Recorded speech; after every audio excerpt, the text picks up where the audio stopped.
Because if you put others and you put the figure of 1 trillion, surely to call it others, then we will now understand. Because in this page 41, the others is 1 trillion. And the rest that we are able to explain is 1 billion. 1 billion. Yeah, that's what's explainable. But what's not explainable is 1 trillion. 1 trillion. What magic can we use now to unpack that? Can we get some innovative ways of getting to unpack this? Surely, Chair, like I requested earlier, we picked very good lessons from this engagement. Remember, a similar concern was raised, and the requested that I think also because of limitation of our charter of accounts, something we need to go and look into and unpack this so that we don't pack all these figures in 1 trillion. So we pick that lesson and that will be addressed. He appreciates that he cannot show us the 30, was it 30 billion? 30, he said 30 or so. There is 30 trillion, 30 billion. No, the schedule we can show you. Madam Chair. Yes, let him submit. Honorable members, Madam Chair. Fortunately, I have a schedule here of, it's not, actually it's just a schedule that I have. These are working documents. There is, yes, because when you are preparing accounts, you should have working documents by all means. So, let's proceed. So can you give a chair a copy? At least the chair can have a copy. Okay. So let him first use it. Yeah, use it. So it has clearly it clearly shows the breakdown or the unpacking of the 1 trillion. So if I could share with you, Madam Chair, this, I don't know whether that's okay.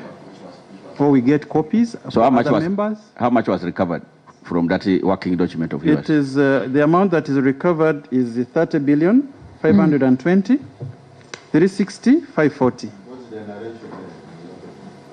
Recovered funds on ADF payments.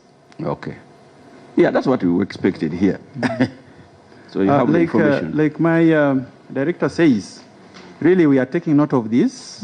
We have all the schedules, Madam Chair. We shall provide this information. For example, this one is readily available. Chair, I want to agree that because we need these details, I want to agree that if it so pleases you, you allow them to provide to unpack and provide those details and the details of the 24. But you have also said that other than what you recovered, okay, you topped up and paid those who were intended to be paid recipients. Okay, so we'd also want the details of where that money that was used to top up came from. I don't remember whether actually it came to Parliament and we made a supplementary. We would like to be privy to that information where the money was, because that means somewhere some items were suffocated, but those can be found in the details here. So yeah. I wouldn't have any problem if you would allow them time to really unpack. Chair. Yes, Honorable Kupa. Can we now know whom they recovered from? Because when you recover something, it will be must be from someone. What we are going to do, you are going to provide more details about the 54.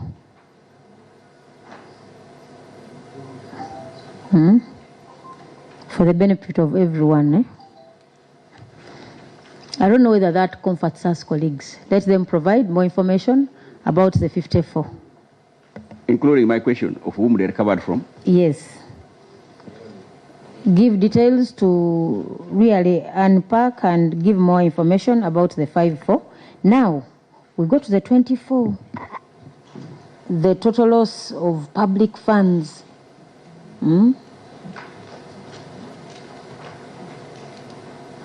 This 24. Madam Chair, with the permission of my director here, the 24 billions there is part of the 54. The 24 is part of the 54? Is part of the 54. Like we said, if you get the 54 minus the one that was recovered, you get the 24. And the treatment for that in the accounts was in such a way that we reduce our expenditure to the tune of that much, and we recognize that one as a receivable in the meantime. So does it mean to say that you have given up tracing up the other 24? Or for purposes of this financial year, you have decided to treat it as a loss? Thank you, Honorable Member. Like I said, this is part of the receivables, so we have not really given up on this. So it's the treatment for, this was a disclosure. For disclosure purposes, we wanted to bring this one out, that 24, not to the attention of any use of this information. However, for purposes of the figures in the accounts, this was treated as a receivable. Treating it as a loss. A loss, because really? Okay. Yeah, this money was sent to an account. I'll fail to recover it.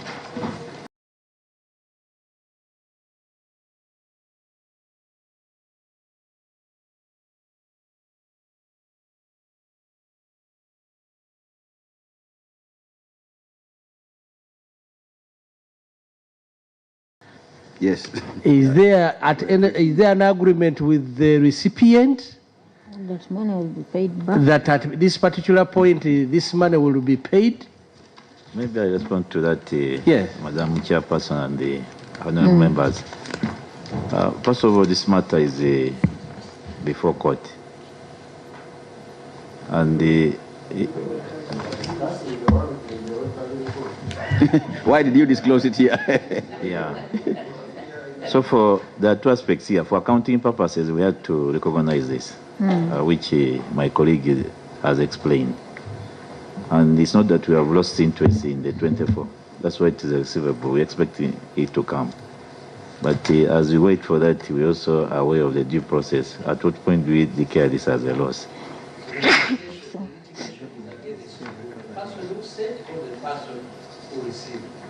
The suspects who are on, Come again. who are on interdiction. Is it the person who sent the money or the person that received the money? The person who sent the money. The litigation is the person. But ultimately, probably the one who received may not escape. Because then for both, yeah.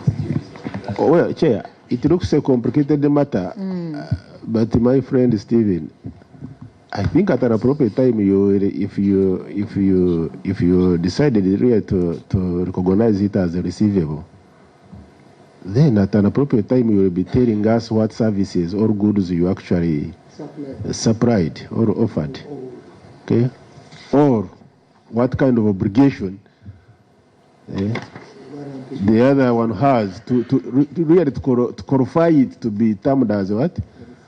As a receivable, surely. Yes. Honorable Chairperson and members, like you said, it's a complicated transaction. But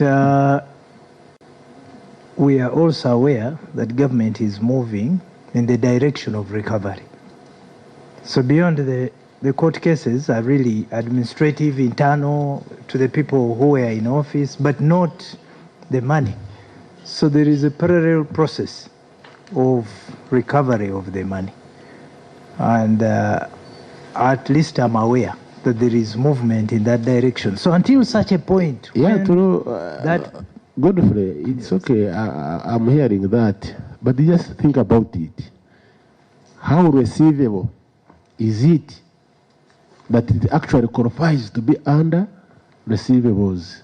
What goods and services have been offered in this case? What obligation is there yeah, that entitles you to that asset somehow of a receivable? Somehow you have to book this in your books. And you have to book it in a way that you may receive the money back. And when you receive the money back, you'll have to write down. No. You disclose if you really you are not certain of so many things. But now where we are, we don't have uncertainty that it will not be recovered. At the next phase, we'll make a provision. When we see hope is lost, make provision. And then at the last phase, we say just write off. And then we know it's a loss. But all indications are that there is movement in that other direction. Chair, perhaps they will share those indications that we also get to know them. Thank you. But I think there is hope. Now that something was recovered, it tells us there is more to be recovered. It must be hidden somewhere. And maybe that is why Honorable Cooper was saying, where was that was recovered, kept? Why did you recover only a part of it? Only that. Was it not the whole package there? How did it? And in addition, you see why I was asking. In addition, I'm very, very sure, even when God becomes on our side and we recover, there must be some costs incurred. So now, about the completeness of that receivable, how did you arrive at it? That the receivable of this kind is this amount. So whatever left Treasury was initially a loss, kind of. Now, as you recover, you net off whatever is recovered. Then the balance is what you still book. So you come to that, you just net off what you've received.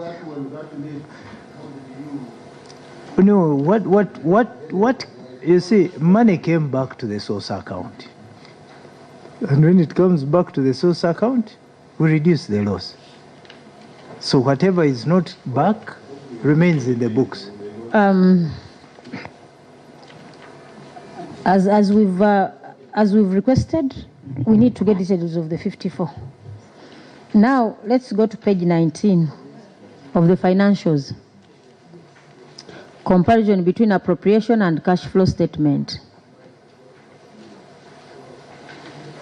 Analysis of appropriation of treasury operation on page 19 reveals that Parliament appropriated Uganda shillings 15.074 trillion for both external and domestic debt redemption, where UGX 13.253 trillion was warranted and actually spent. The cash flow statement, however, revealed that only 13.216 trillion, that is, i.e., 10.202, was spent on purchase of treasury bills and bonds, that is, domestic redemption, and UGX 3 billion was spent on repayment of external borrowing. This implies that Uganda shilling 36.824 was mischarged from the redemption line, contrary to section of the PFMA Act. Can you speak to that on page 19? The appropriation of 15, it came to 13 in regard to debt redemption for treasury bonds. Thank you very much, Madam Chair. We seem not to be having that analysis. I know you are referring to some figures here, but give him the literature and analysis. Max, do you have? Please do assist him with that analysis. But as you get to page 19 of your financials, on the statement of appropriation for the period of 30th June 2025.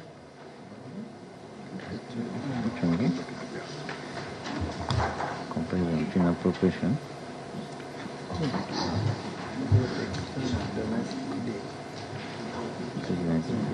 Parliament appropriated 15.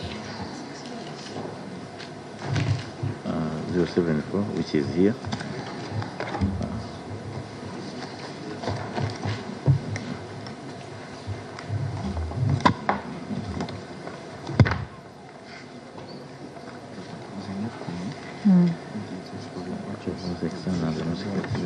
Where this was warranted and actually spent.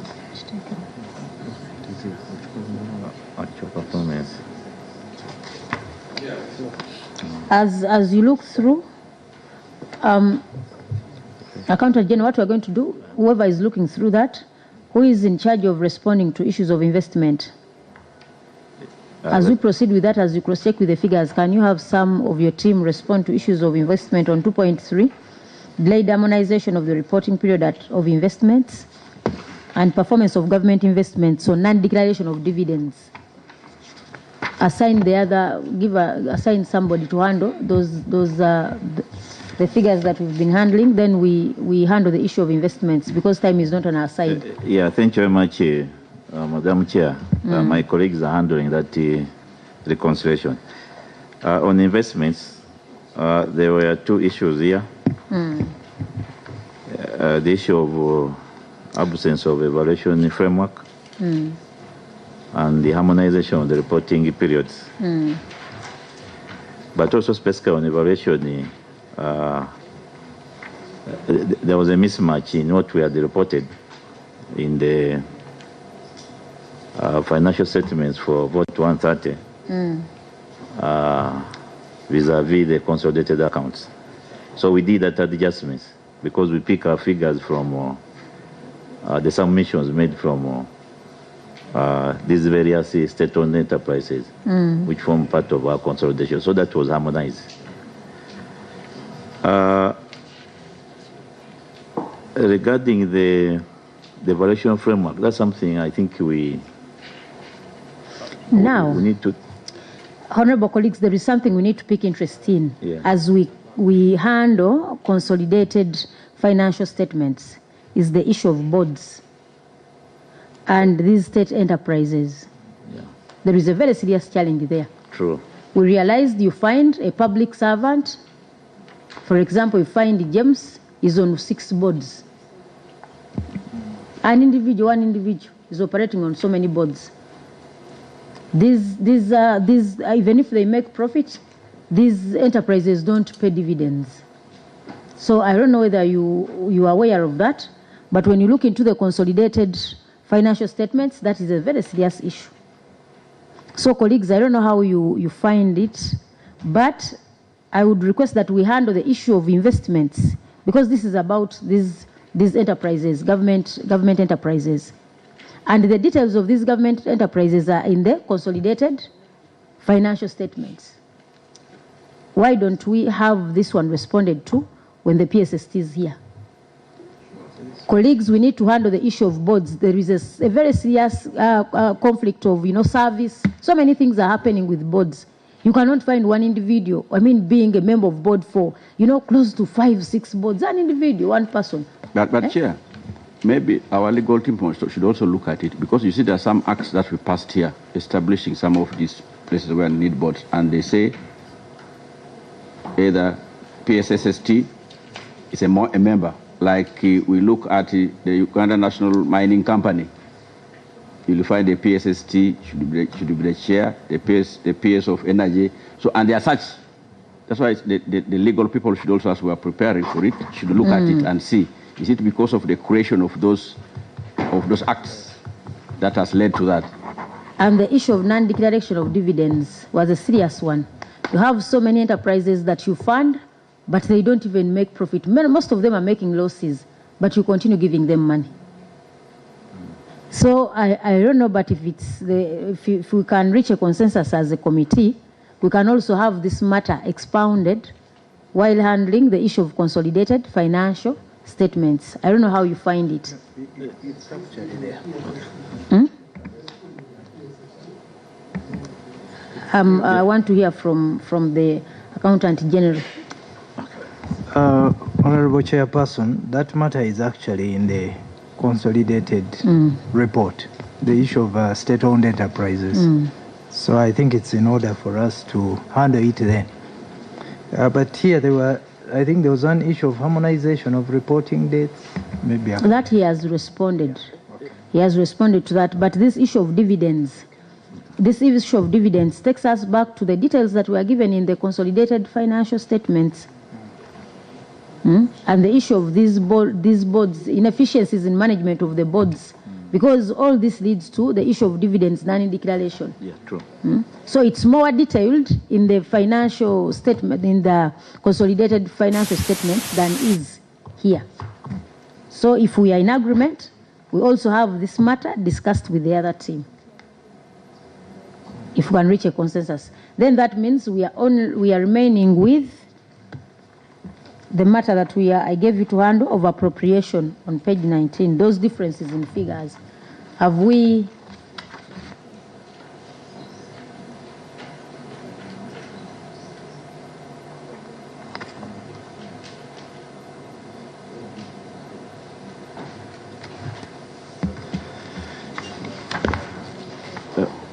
Madam, we want to request that we look into this matter and get back to you as part of the submissions we shall be submitting.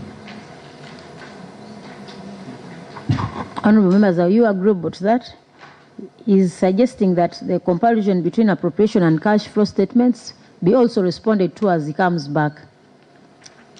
I think we can agree with that. Madam Chair, yes. Since that is a request that has come from the accounting officer, it is only proper that we give him opportunity and time to look at this well and also come, but while aware that our eyes are sniffing around. So take time, look at it, because we shall.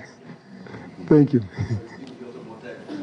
Actually, even when you look at the details of the court awards that they do pay, we also have issues on court awards when it comes to consolidated financial statements. By the way, Chair, earlier on wanted, they can also give us a list of those whom they paid, those court awards. Yeah, it's about 300 and something billion. So we had issues on court awards, but I also know this report on of the Auditor General on financial statements of contingencies fund is for you, isn't it? So can we handle the contingents today? You are tired? Eh? They are, for us, we are still.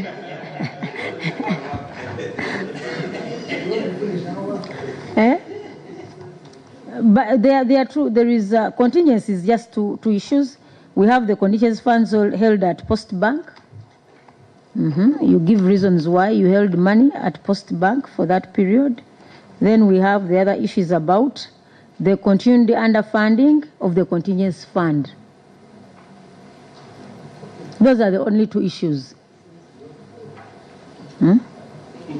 Yeah, thank you very much. But do we have responses to the contingents? Yes, we Where do. are they? No, we were only not, because it was not on the schedule, but it's something which is straightforward. There were two issues, so we will submit formally. I beg. No, we are coming back, even with the consolidated. We are coming back. Money held on Post Bank.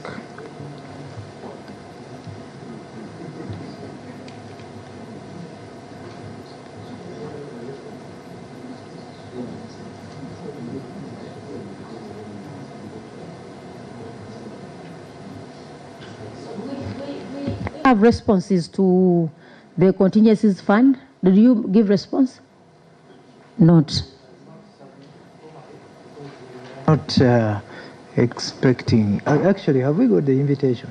No, we haven't got the invitation. But the two issues we can handle. We thought this is all under your docket. I thought that the time you are invited, it's to respond to all issues that follow under you. So I don't know why you missed out. There are just two issues, though important. There are two issues. Because we cannot have them discussed without a response from you.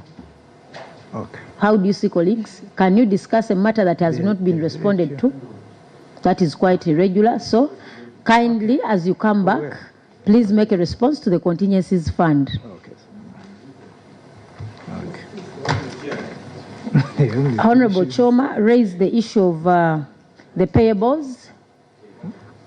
On the paper that you have of this analysis, look at the last, where there is adjustment to opening outstanding commitments, page 26, but look at the table down that speaks to payables under note 30 of 79 trillion. Then, do you see that table down? Yes. you have something to respond in regard to the 8 billion.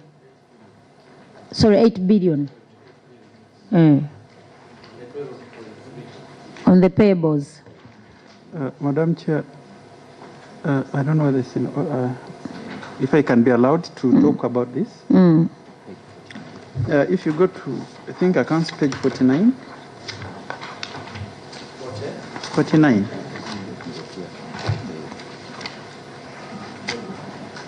There's 30 accounts for payables.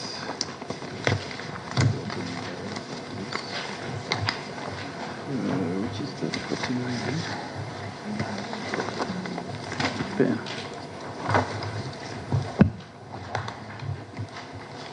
The 8.8 there, those were the exchange gains.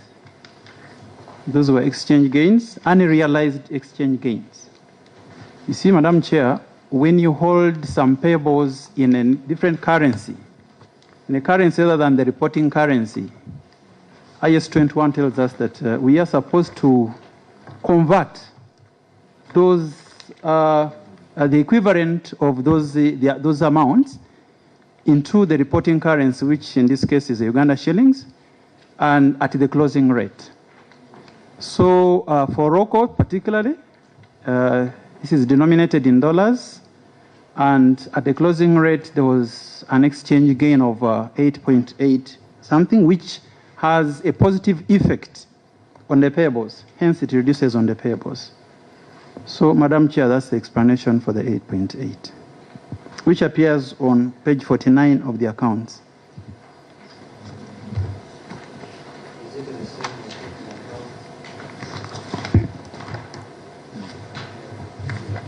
Chairman, can you lead us in that?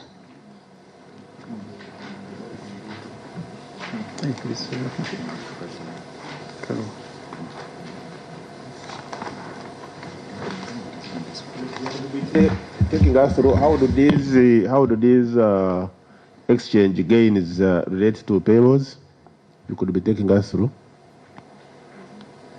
What I was saying, Madam Chair and members, is that once you have some payables, actually not only payables, but all the balance sheet items, at the closure of a financial year of any reporting period, I may have contracted, let me say, or I might have borrowed, or I might have, let me say, gotten a payable of $1,000 at the beginning of the financial year.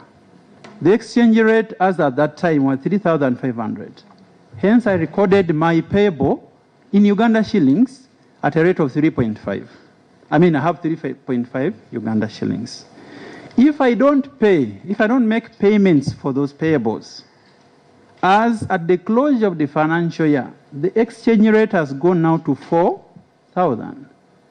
I'm supposed to revalue those payables in terms of the reporting currency. In terms of the currency in which I acquired that particular payable, the amount remains 1,000. But in terms of Uganda shillings, it cannot remain the same. It results into either an exchange gain or a loss based on the movement in the exchange rate. And that's what happened for this particular case. Yes, sir. Be on record, Honorable. I'm saying, yes, that is what happens. So now you relate to what happened exactly in the year in question. Madam Chair, request, I have it somewhere. I don't, for now, I may not be able to provide it, but the truth is I have it somewhere. I can always provide this information as...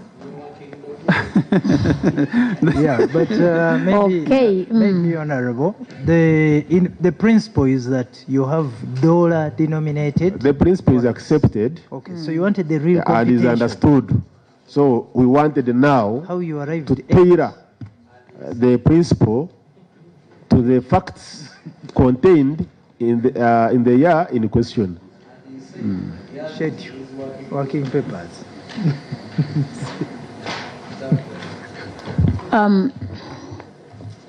Shall I allow? The time we will be making responses, you also make response to that. But as you are aware, we don't have a lot of time. As soon as we communicate, keep preparing yourselves. As soon as we communicate, and I think by tomorrow, we shall have communicated to PSST on when he's going to appear again. And as we've requested for areas that cut across and have detailed information from the consolidated accounts, we shall come and share with the PSST and have a conclusion on them. Honorable Elijah. Yes, now when they are coming back also, you know that contingencies of the 56 billion held at Post Bank. You also come with explanation why. I have not seen it in the... Actually, they are coming with a response on contingencies. In your accounts, why it's not there. So you check it why it's not in the financials, your financials. Yet this money was sent there, I think on the year 23, 24. So you cross-check. Madam Chairperson, I think when we are coming for the contingencies fund, we'll explain that, but there is also the petroleum fund. I don't know whether we should not handle them on the same day because they are all not big. They are all not big, eh? Yeah. The contingencies and petroleum. Yeah. Take note, anything that falls under treasury operations, let it be handled the time they come and communicate to them in time. Yes, Honorable Shabe, something to say? I just want my friend. Be on record.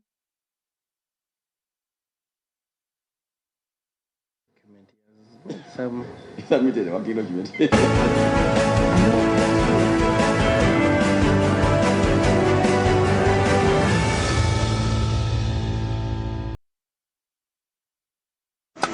Influence is more than followers, it's impact.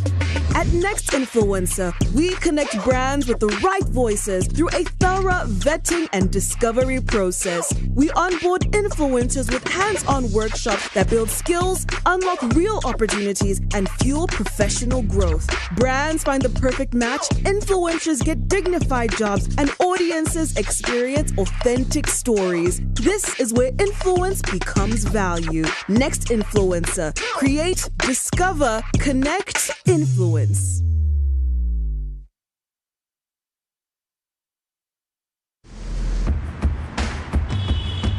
Final episodes of this spellbinding saga to crown the new Premier League kings.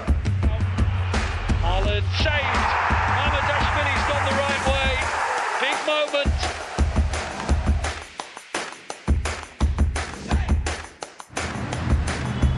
That's astonishing. Download AfroMobile today and enjoy your favorite game with NBS Sport and NBS Sport 2, where every second and win comes to life. AfroMobile, your sports, your way.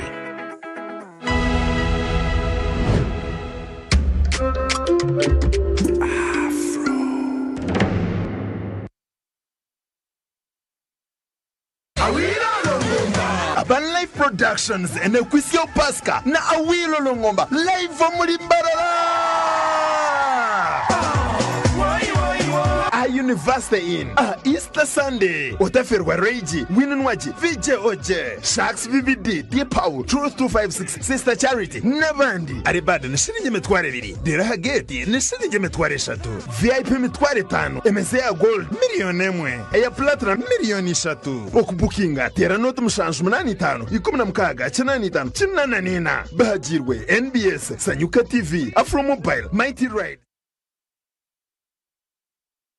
Nextcom, your effective communications partner. Nextcom is Uganda's leading agency driving growth through strategic storytelling. We specialize in strategic communications, influencer marketing and campaigns, public relations and reputation management, brand and product optimization, digital strategy and marketing, community management, creative campaigns and event solutions, sustainability marketing, crisis communications. Partner with Nextcom to craft your story, engage your audience and elevate your brand. Nextcom, let's grow, inspire and succeed together.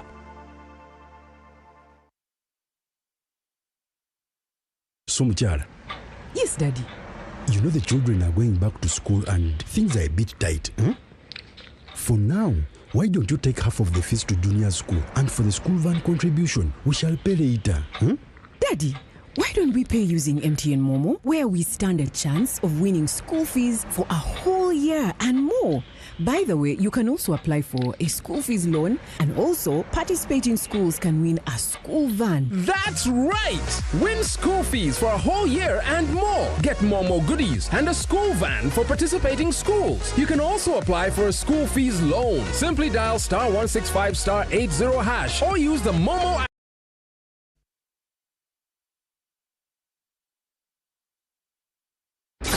Welcome to NBS Plus, where you take center stage. Be bold, be loud, be creative. From the hottest entertainment to the biggest stories to the boldest voices, this is your space, your vibe. No limits, no filters, just you living, creating, and owning your moment. Only on NBS Plus. Simply download the Afro mobile app to enjoy all the vibes. NBS Plus, be you. Uganda's ultimate TV dating show, Hello Mr. Right, is back only on Star Times Makurachika. Hello Mr. Right Season 3, where intentional guys face confident ladies. I have a girl already, but I'm looking for another one. Where charm, swag, and money meets beauty. To give me 500 right now. Confidence and yash, all on one big stage. Want to be part of the show? Visit Star Times branches near you and register now. Auditions start on 20th February 2026 at Star Times headquarters, Solis House, Lumumba Avenue. For details, call 0317-117-700 or 0200-117-700. Turn up your vibe for the only TV dating show in town. Hello, Mr. Right Season 3. Love, vibes, drama.